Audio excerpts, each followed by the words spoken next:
Sunderland versus Arsenal. Here we go again.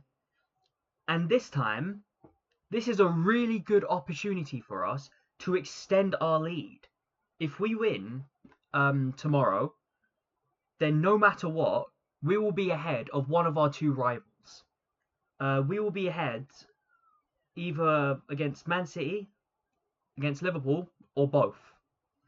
And that depends entirely how that game goes between Man City and Liverpool.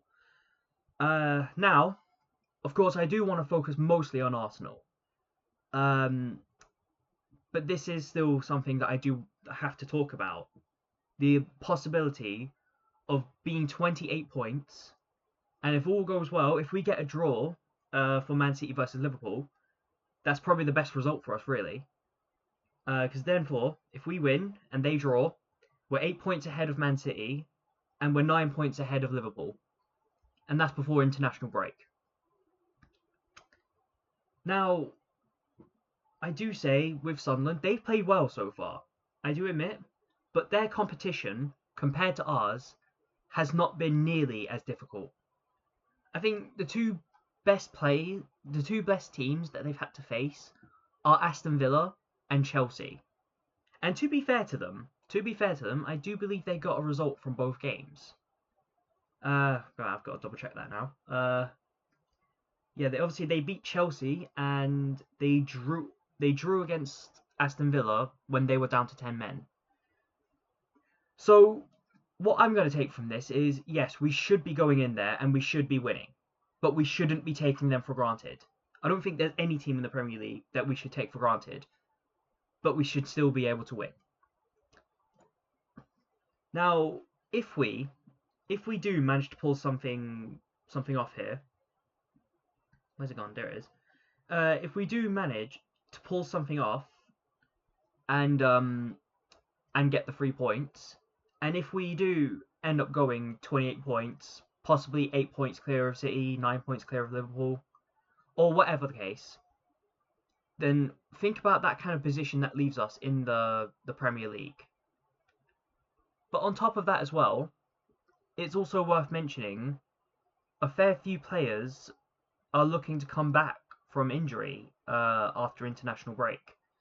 At least that's what Arsenal's hoping anyways. So they said they hope that Gyökeres is back, that Madueke's back, Kai Havertz is back, that Martin Odegaard's back, and Martinelli's back. And those are some very, very important players for us. And if we can bring those kind of players back, the league ain't ready for it.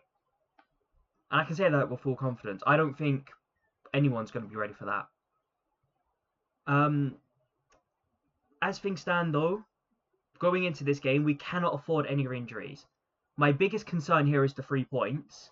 However, I still need to hold out a little bit of concern for the possibility of another injury. And not just against Sunderland, but over the course of the international break as well. We can't afford these injuries now.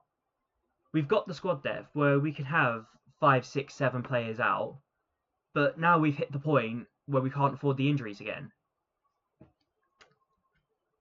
But if we can avoid that and bring the players back from injury, especially someone like Gyökeres, Noni Madueke, and Martinelli as well, those three specifically, mostly due to the fact that without them, we're very cut short in our attack. As things stand now, if we get one more injury in our attack, we might actually be screwed. We might actually have a real problem on us. But regardless, the team that we have now, we can make do with it so long as we don't get those injuries.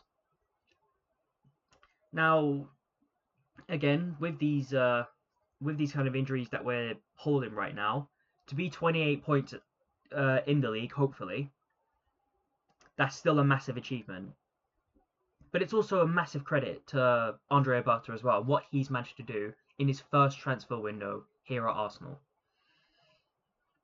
It's gotten to the point now where really the only kind of position I'm really looking at now is that left wing, and I'm thinking we realistically need a first choice left wing.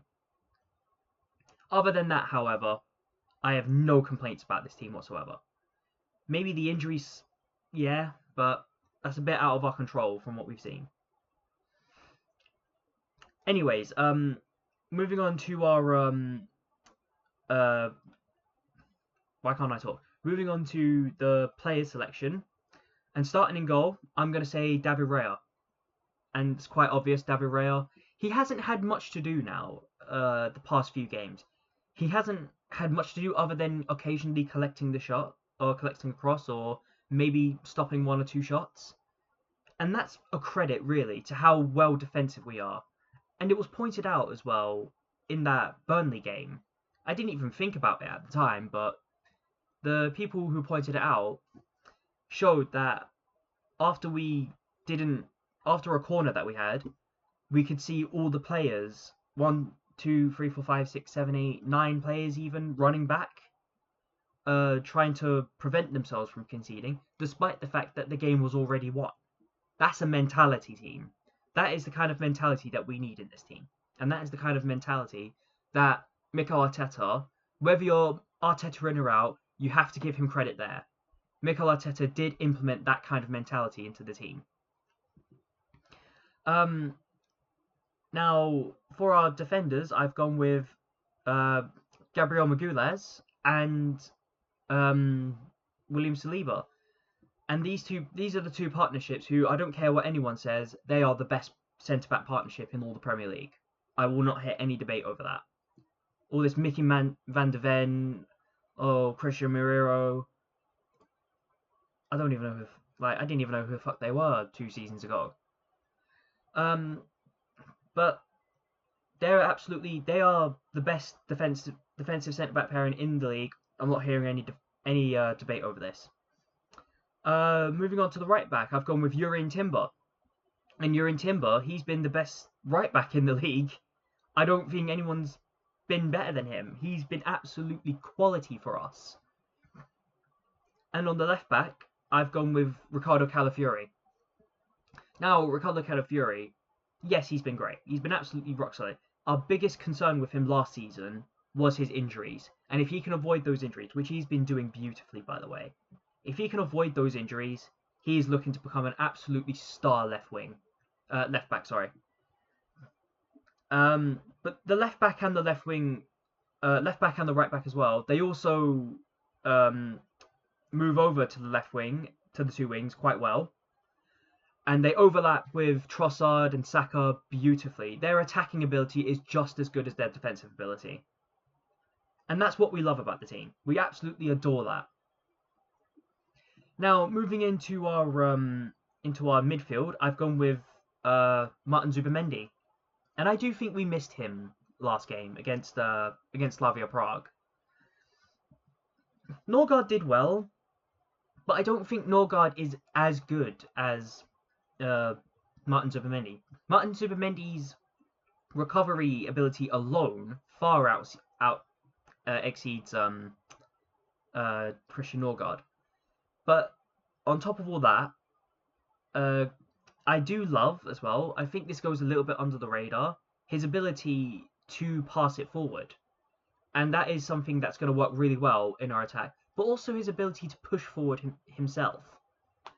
And with Martin Zubimendi in the team, I get quite confident. I am confident that this defence will remain rock solid. Alongside him, I've gone with Declan Rice, and Declan Rice, he's an absolute beast. And in that game alone against Slavia Prague, I said we shouldn't risk him. I did, and I still stand by that. We shouldn't have risked him. But that game alone showed just how great he is as a player. The Slavia Prague midfield, they couldn't stand him. They couldn't stand going up against him. And next to him, I've gone with Eberechi Eze. I still think Eberechi Eze, he needs a bit more time to adapt, but he also has something to prove as well. I didn't think he had a bad game against Slavia Prague. If anything, I thought he was quite good. However, overall, we do need to start seeing that improvement. And we need to see that improvement on the ball, and we need to see that improvement with him passing the ball. Other than that, however, I am still very confident that Eberechi Eze can be one of our best players. In the attack, I've gone with Leandro Trossard. I finally remembered that Martinelli was injured. I can't believe that I've consistently forgotten about that. But Trossard, he is going to have to be our left wing now.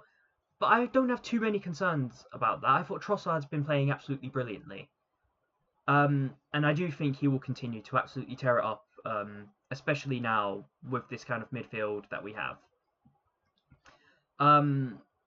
On the right wing, I've gone with Bukayo Saka, and I still think he's been playing brilliantly. I still think maybe he needs a bit more goal contribution, however. That is probably the one thing that I'm a bit concerned about, is the goal contributions. Other than that, no complaints. But seriously, he does need to sort that out. And for the main striker, I've gone with Mikel Merino. Now, Mikel Merino, he wouldn't have been my first choice striker, and I don't think he'd be anyone's first choice striker. But with these concerns with Victor Gyökeres, and of course we don't have Kai Havertz, we don't have Gabriel Jesus either. With these all kept in mind, we have to look at this now objectively, and we have to say, even if he's not a striker, he's still done really well for the team. There's an itch in my ear. Ow. But if you look at that Slavia Prague game, 2 goals, 2 headers, no complaints. But yeah, no, that's my match preview for Sunderland versus Arsenal. Like, share, and comment, and please do subscribe. It really does help out the channel. And I'll be seeing you in the match watch along for Sunderland versus Arsenal. Goodbye for now.